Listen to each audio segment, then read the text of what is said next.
ಇಡೀ ದೇಶ ನಮ್ಮ ಯುವಕರ ಮೇಲೆ ನಿಂತಿದೆ. ಪ್ರತಿಯೊಬ್ಬರು ಕೂಡ ತನ್ನ ಮಕ್ಕಳು ಒಳ್ಳೆ ಬದುಕನ್ನು ಕಟ್ಕೊಳ್ಬೇಕು ಅಂತ ಹೇಳಿ ಎಲ್ಲರಿಗೂ ಕೂಡ ಒಂದು ಆಸೆ. ಇಡೀ ಇವತ್ತು ಭಾರತದಲ್ಲಿ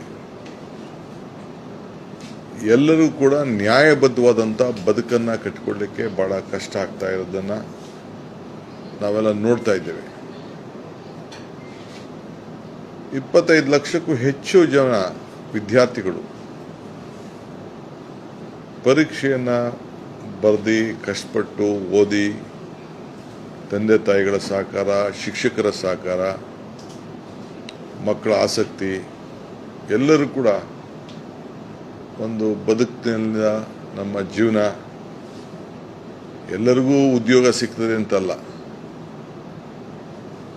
ಉದ್ಯೋಗವನ್ನು ಸೃಷ್ಟಿ ಮಾಡುವಂಥ ಶಕ್ತಿ ಆ ಹೊಸ ಯುವಕರಲ್ಲಿ ನಾವೆಲ್ಲ ನೋಡ್ತಾ ಇದ್ದೇವೆ.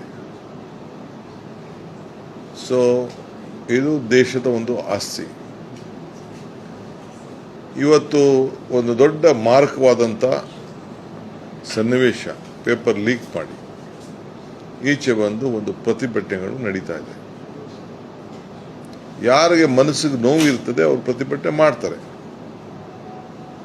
ಆದರೆ ಪ್ರತಿಭಟನೆಕಾರರನ್ನ ನಾವು ಯಾವ ದೃಷ್ಟಿಯಲ್ಲಿ ನೋಡ್ತಾ ಇದ್ದೀವಿ, ಇದು ಬಹಳ ಮುಖ್ಯವಾದಂಥ ವಿಚಾರ. ಕಾಂಗ್ರೆಸ್ ಪಕ್ಷ ಮತ್ತು ವಿವಿಧ ಪಕ್ಷಗಳು ಆ ವಿದ್ಯಾರ್ಥಿಗಳ ಪ್ರತಿಭಟನೆಗೆ, ಅವರ ವಿದ್ಯಾರ್ಥಿಗಳ ಭಾವನೆಗೆ ನಾವು ಅವರ ಜೊತೆ ಗುರ್ಸ್ಕೊಂಡಿದ್ದೇವೆ, ಧ್ವನಿ ಎತ್ತಿದ್ದೇವೆ. ನೀಟ್ ಪರೀಕ್ಷೆ ಮುಂದೂಡಬೇಕು ಅಂತ ಹೇಳಿದ್ದೇವೆ, ತಪ್ಪಿಸಿದವರಿಗೆ ಶಿಕ್ಷೆ ಆಗಬೇಕು ಅಂತ ಹೇಳಿದ್ದೇವೆ, ಮಂತ್ರಿಗಳು ರಾಜೀನಾಮೆ ಕೊಡಬೇಕು ಅಂತ ಕೇಳಿದ್ದೇವೆ. ಕೊನೆಗೆ ಸಂಸತ್ನಲ್ಲಿ ಚರ್ಚೆ ಮಾಡೋಣ ಅಂತ ನಾವು ಹೇಳಿದ್ದೇವೆ. ಅದು ಯಾವುದಕ್ಕೂ ಕೂಡ ಅವರು ಅವಕಾಶ ಕೊಡಲಿಲ್ಲ. ಯಾರು ಇಡೀ ದೇಶದ ಯುವಕರು, ವಿದ್ಯಾರ್ಥಿಗಳು ನಿನ್ನೆ ಬಂದು ಪ್ರತಿಭಟನೆಯನ್ನು ಮಾಡಿದ್ದಾರೆ. ಯಾರು ಅವ್ರಿಗೆ ಗಾಡಿ ಮಾಡಿಕೊಡಲಿಲ್ಲ, ಯಾರು ಅವ್ರಿಗೆ ಸಂಘಟನೆಗೆ ಒಂದು ಕರೆ ಮೇಲೆಗೆ ಅವರೆಲ್ಲ ಬಂದಿದ್ದಾರೆ.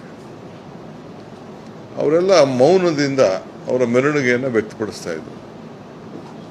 ನಮ್ಮ ಮನೆ ಮಕ್ಕಳು, ನಿಮ್ಮ ಪೊಲೀಸ್ ಮಕ್ಕಳು, ನಿಮ್ಮ ರಾಜಕಾರಣಿಗಳ ಮಕ್ಕಳು, ಈ ದೇಶದ ಒಂದು ಆಸ್ತಿ, ಮುಂದಿನ ಭವಿಷ್ಯ. ಅವರಿಗೆ ನೀವು ಒಡಿಸ್ತಾ ಇರೋ ರೀತಿ ನೋಡಿದ್ರೆ ನಿಮ್ಮ ಮಕ್ಕಳ ಮೇಲೆ ಬಿದ್ದಂಥ ಏಟಲ್ವಾದು. ನೀವು ತಂದೆ ತಾಯಿಯಿಂದಿರಾಗಿ ನೀವು ಅದನ್ನು ಒಪ್ಲಿಕ್ಕೆ ಸಾಧ್ಯನಾ? ಏನು ತಪ್ಪು ಮಾಡಿದ್ರು ಅವರು? ಇದು ಒಂದು ದೊಡ್ಡ ಎಲ್ಲರ ಮನಸ್ಸಲ್ಲೂ ಕೂಡ ಕಾಡ್ತಾ ಇದೆ. ಭಾರತೀಯ ರಾಷ್ಟ್ರೀಯ ಕಾಂಗ್ರೆಸ್ ಪಕ್ಷ, ಮಲ್ಲಿಕಾರ್ಜುನ್ ಖರ್ಗೆ ಅವರು ಮತ್ತು ರಾಹುಲ್ ಗಾಂಧಿ ಅವರ ನೇತೃತ್ವದಲ್ಲಿ ಧ್ವನಿ ಎತ್ತಿದೆ. ನಮ್ಮ ಡ್ಯೂಟಿ. ಈ ದೇಶದಲ್ಲಿ ಕಾಂಗ್ರೆಸ್ ಪಕ್ಷದ ಇತಿಹಾಸನೇ ಈ ದೇಶದ ಇತಿಹಾಸ.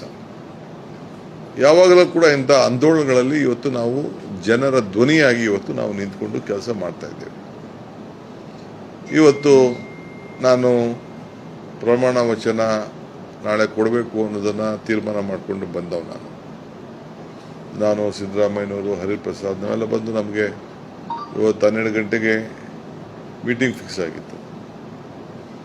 ಸೊ ಕಾರಣಾಂತರದಿಂದ ಆ ಸಭೆ ನಡೀಲಿಲ್ಲ. ನಾಳೆ ಆಗಬೇಕಾಗಿತ್ತು. ನಾನು ಗವರ್ನರ್ಗೂ ಕೂಡ ಮುನ್ಸೂಚನೆಯಲ್ಲಿ ನಾನು ತಿಳಿಸಿದ್ದೆ. ಈಗ ಮುಂದಕ್ಕೆ ಹೋಗ್ಬೋದು, ಏಕೆಂದರೆ ಇನ್ನು ನಮ್ಮ ನಾಯಕರುಗಳೆಲ್ಲ ಬಂಧನಕ್ಕೆ ಒಳಗಾಗಿದ್ದಾರೆ. ನಾವು ಪ್ರಧಾನಮಂತ್ರಿಗಳ ಮನೆ ಮುಂದೆ ಇಷ್ಟೊತ್ತು ಪ್ರತಿಭಟನೆ ನಡೀತಾ ಇತ್ತು. ಎಲ್ಲರನ್ನೂ ಬಂಧಿಸಿದ್ರು, ಭಾಳ ಅಸಭ್ಯದಿಂದ ವರ್ತನೆ ಮಾಡಿದ್ರು. ನನ್ನೂ ಕೂಡ ಎಳೆದಾಡಲಿಕ್ಕೆ ಪ್ರಯತ್ನ ಮಾಡಿದ್ರು. ಆಗ ರಾಹುಲ್ ಗಾಂಧಿಯವರು ನಮ್ಮ ಮುಖ್ಯಮಂತ್ರಿಗಳು ಮುಟ್ಬಾರ್ದು ಅನ್ನೋದನ್ನು ವಾರ್ನಿಂಗ್ ಕೊಟ್ಟರು. ಆಗ ಅವ್ರು ನನ್ನ ಮುಖ ನೋಡಿಕೊಂಡು ನನ್ನ ಸುತ್ತು ಬೆಂಗಾವಲಾಗಿ ನಿಂತ್ಕೊಂಡ್ರು. ಆಮೇಲೆ ಸೈಡಿಗೆ ಹೋದೆ ನಾನು. ಸೈಡಲ್ಲಿ ಚೇರ್ ಹಾಕಿ ಅವರೇ ಪೊಲೀಸವರೇ ಕರ್ಕೊಂಡ್ಬಂದು ನನ್ನ ಕುಣಿಸಿದ್ರು. ಸೊ ದೊಡ್ಡ ಪ್ರತಿಭಟನೆ 1-3 ಗಂಟೆ ನಡೀತು. ಹೋರಾಟ, ಪ್ರಜಾಪ್ರಭುತ್ವ ವ್ಯವಸ್ಥೆಯಲ್ಲಿ ಹೋರಾಟ. ನಾವು ಹೋರಾಟ ಮಾಡಲಿಲ್ಲ ಅಂದರೆ ನಮ್ಮ ವಿಚಾರಗಳು ತಲುಪಲಿಲ್ಲ. ನಾವು ಹೋರಾಟಕ್ಕೆ ನಾವು ಶಕ್ತಿ ತುಂಬಬೇಕಾಗ್ತದೆ. ಅಲ್ಲಿ ಕೇಂದ್ರ ಮಂತ್ರಿ ಕೂಡ ಬಂದಿದ್ದರು. ಅವರು ಕೂಡ ಹೇಳಿದ್ರು, ಇಲ್ಲ ಬಿಡಿ ಅಂತ ಹೇಳಿದ್ರು. ನಾವು ಎರಡೇ ಪ್ರಶ್ನೆ, ನಮ್ಗೆ ಚರ್ಚೆಗೆ ನಾಳೆ ಅವಕಾಶ ಕೊಡಿ, ರಾಜೀನಾಮೆ ಕೊಡಿಸಿ, ಅಷ್ಟೇ, ನಮಗೆ ಬೇರೆ ಇನ್ನೇನಿಲ್ಲ ಅಂತೇಳಿ ನಮ್ಮ ನಾಯಕರು ರಾಹುಲ್ ಗಾಂಧಿಯವರು ಅವ್ರ ತಿಳಿಸಿದ್ರು. ಅವರು ತೀರ್ಮಾನವನ್ನು ಮಾಡೋಕ್ಕಾಗಲಿಲ್ಲ. ನಮ್ಮ ಪ್ರತಿಭಟನೆ ನಡೀತಾ ಇತ್ತು. ಭಾಳ ಅಸಭ್ಯ ರೀತಿಯಲ್ಲಿ ನೀವೆಲ್ಲ ಮಾಧ್ಯಮದವರೆಲ್ಲ ತೋರಿಸ್ತಾ ಇದ್ದೀರಿ.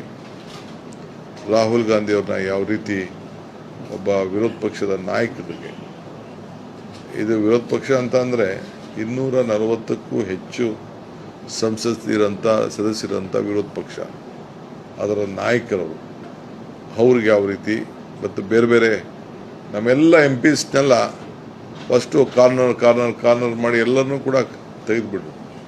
ಯಾರು ಒಳಗಡೆ ಬರೋಕ್ಕೆ ಬಿಡಲಿಲ್ಲ. 5-6 ಕಡೆ ಎಲ್ಲ ರೋಡ್ನ ಬ್ಲಾಕ್ ಮಾಡಿಬಿಟ್ರು. ನಾವು ಯಾವಾಗ ಫಸ್ಟು ಖರ್ಗೆ ಮನೆಯಿಂದ, ಸಾಹೇಬ್ರು ಮನೆಯಿಂದ ಹೋದೋ ಅವ್ರು ಮಾತ್ರ ಅಲ್ಲಿ ಹೋಗ್ಲಿಕ್ಕೆ ಆಯಿತು. ಬೇರೆ ಯಾರು ಕೂಡ ಅಲ್ಲಿ ಬರ್ಲಿಕ್ಕೆ ಕೂಡ ಬಿಡಲಿಲ್ಲ. ರೌಂಡ್ ಅಪ್ ಮಾಡಿದ್ರು. ಇರಲಿ, ಅವ್ರೇನಾದ್ರು ಮಾಡ್ಕೊಳ್ಳಿ.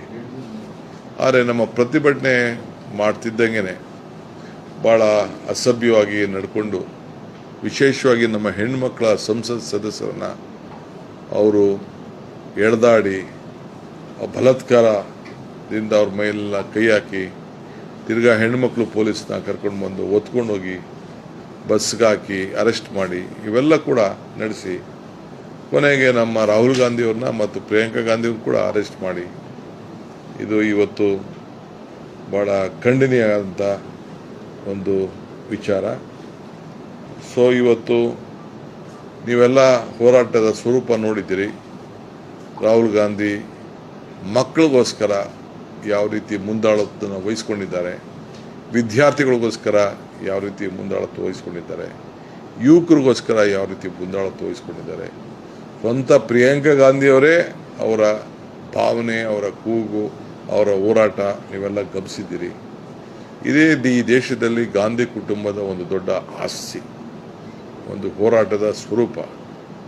ಸೊ ಇವತ್ತು ಏನು ನಮ್ಮ ಎಲ್ಲ ಸಂಸತ್ ಸದಸ್ಯರನ್ನ, ರಾಹುಲ್ ಗಾಂಧಿಯವ್ರನ್ನ, ಪ್ರಿಯಾಂಕಾ ಗಾಂಧಿಯವ್ರನ್ನ ನಡೆಸಿದ ರೀತಿ ಇದೆಯಲ್ಲ, ಇದು ಕರ್ನಾಟಕ ರಾಜ್ಯದಲ್ಲ, ಇಡೀ ದೇಶ ಇದನ್ನು ಖಂಡಿಸ್ತದೆ. ಇದು ಸರಿ ಇಲ್ಲ. ನಿನ್ನೆ ವಿದ್ಯಾರ್ಥಿಗಳ ಮೇಲೆ ಏನು, ನಮ್ಮ ಮಕ್ಕಳ ಮೇಲೆ, ಈ ದೇಶದ ಭವಿಷ್ಯದ ಮೇಲೆ ಏನು ಇದು ಪೊಲೀಸ್ ಲಾಠಿ ಏಟು ಬಿದ್ದು ಎಲ್ಲ ಇವತ್ತು ಹಾಸ್ಪಿಟಲಲ್ಲಿದ್ದಾರೆ. ಅವ್ರಿಗೆ ಯಾವ ರೀತಿ ನೋಡ್ಸಿದ್ದು ನೀವೆಲ್ಲ ಎಲ್ಲ ಮಾಧ್ಯಮದವ್ರನ್ನೂ ಬಂದ್ ಮಾಡಿಬಿಟ್ಟಿದ್ರು. ಮಾಧ್ಯಮದವ್ರಿಗೆ ವಿಜುವಲ್ಸೇ ಸಿಕ್ಕಲಿಲ್ಲ. ಆದರೆ ಕೆಲವರೆಲ್ಲ ನೋಡ್ಕೊಂಡಿದ್ದು ಅಂತವ್ರು ಯಾರು ರೆಕಾರ್ಡ್ ಮಾಡಿ ಕಳಿಸಿದ್ರು, ಅದು ಎಲ್ಲ ಕೂಡ ನೀವು ಮಾಧ್ಯಮದವರು ತೆಗೆದುಕೊಂಡು ಇವತ್ತು ನೀವೆಲ್ಲ ಅದನ್ನು ತೋರಿಸಿದ್ದೀರಿ. ಇನ್ನು ಬೇಕಾದಷ್ಟು ದಾಖಲೆಗಳು ಬರ್ಬೋದು. ಸೊ ಅವ್ರನ್ನ ಯಾವ ದನಗಳಿಗೂ ಕೂಡ ಆ ರೀತಿ ಯಾರೂ ಹೊಡೆಯೋದಿಲ್ಲ, ಪ್ರಾಣಿಗಳಿಗೂ ಕೂಡ ಯಾರೂ ಹೊಡೆಯೋದಿಲ್ಲ. ಅಂಥ ಸಂದರ್ಭದಲ್ಲಿ ಇವತ್ತು ಹೊಡೆದು ಮಕ್ಕಳಿಗೆ, ನಮ್ಮ ಮಕ್ಕಳಿಗೆ, ನಮ್ಮ ವಿದ್ಯಾರ್ಥಿಗಳಿಗೆ ಪಾಪ ದೂರದಿಂದ ಪಾಪ ಬಂದು ಯಾವ ಸಂಘಟನೆ ಇಲ್ಲದೆ ನಮ್ಮ ಹಕ್ಕನ್ನು ಪ್ರತಿಪಾದನೆ ಮಾಡಬೇಕು ಅಂತೇಳಿ ಬಂದಂಥವ್ರಿಗೆ ಈ ರೀತಿ ಲಾಠಿ ಏಟು ಹೊಡೆದು ಅವ್ರನ್ನ ಅಷ್ಟು ಭಾಳ ಮಾನವೀಯತೆಯನ್ನು ಕಳ್ಕೊಂಡು ಇವತ್ತು ಅವ್ರ ಮೇಲೆ ಪ್ರಯೋಗ ಮಾಡಿದಾರಲ್ಲ, ಇದು ಕರ್ನಾಟಕ ರಾಜ್ಯ ಕೂಡ, ಸರ್ಕಾರ ಕೂಡ ಖಂಡಿಸ್ತದೆ. ಭಾರತೀಯ ರಾಷ್ಟ್ರೀಯ ಕಾಂಗ್ರೆಸ್ ಪಕ್ಷ ಕೂಡ ಇವತ್ತು ಖಂಡಿಸಿ ಅವರ ಪರವಾಗಿ ನಿಂತ್ಕೊಳ್ತದೆ ಅನ್ನೋ ಮಾತನ್ನು ಈ ಸಂದರ್ಭದಲ್ಲಿ ಹೇಳಲಿಕ್ಕೆ ನಾನು ಬಯಸ್ತೇನೆ. ಇವತ್ತು ರಾಹುಲ್ ಗಾಂಧಿಯವ್ರನ್ನ ಮತ್ತು ಪ್ರಿಯಾಂಕಾ ಗಾಂಧಿಯವ್ರನ್ನ ಮತ್ತು ಎಲ್ಲ ನಮ್ಮ ಸುಮಾರು 100 ಜನ ಸಂಸತ್ ಸದಸ್ಯರನ್ನ ಇವತ್ತು ಬಂಧಿಸಿ ಇವತ್ತು ಅರೆಸ್ಟ್ ಮಾಡ್ಕೊಂಡು ಹೋಗಿದ್ದಾರೆ. ನನಗೆ ಬೇಡ, ನಿಮ್ಮನ್ನ ಮುಟ್ಟಕ್ಕಾಗಲ್ಲ ಅಂತೇಳಿ ಪಾಪ ನನಗೆ ರಿಕ್ವೆಸ್ಟ್ ಮಾಡಿಕೊಂಡ್ರು. ಆಯಿತು ಅಂತೇಳಿ ನಾನು ಈಗ ತಾನೇ ಬಂದಿದ್ದೇನೆ. ಇರಲಿ, ಬಟ್ ಇದು ಖಂಡನೀಯ. ಪ್ರಜಾಪ್ರಭುತ್ವ ವ್ಯವಸ್ಥೆಯಲ್ಲಿ ಮಕ್ಕಳ ಭವಿಷ್ಯ ಮುಖ್ಯ. ನಮ್ಮ ಹೋರಾಟ ಈ ಕೇಂದ್ರ ಸರ್ಕಾರದ ವಿರುದ್ಧ ಮುಂದುವರಿತದೆ. ಕೇಂದ್ರದ ಮಂತ್ರಿಗಳು ರಾಜೀನಾಮೆ ಕೊಡಲೇಬೇಕು. ಮಕ್ಕಳಿಗೆ ನಾವು ನ್ಯಾಯ ಒದಗಿಸ್ಕೊಡ್ಬೇಕು. ಪಾರ್ಲಿಮೆಂಟಲ್ಲಿ ಈ ವಿಚಾರ ಚರ್ಚೆ ಆಗಲೇಬೇಕು ಅಂಥೇಳಿ ನಾನು ಒತ್ತಾಯವನ್ನು ಮಾಡ್ತಾ ಇದ್ದೀನಿ.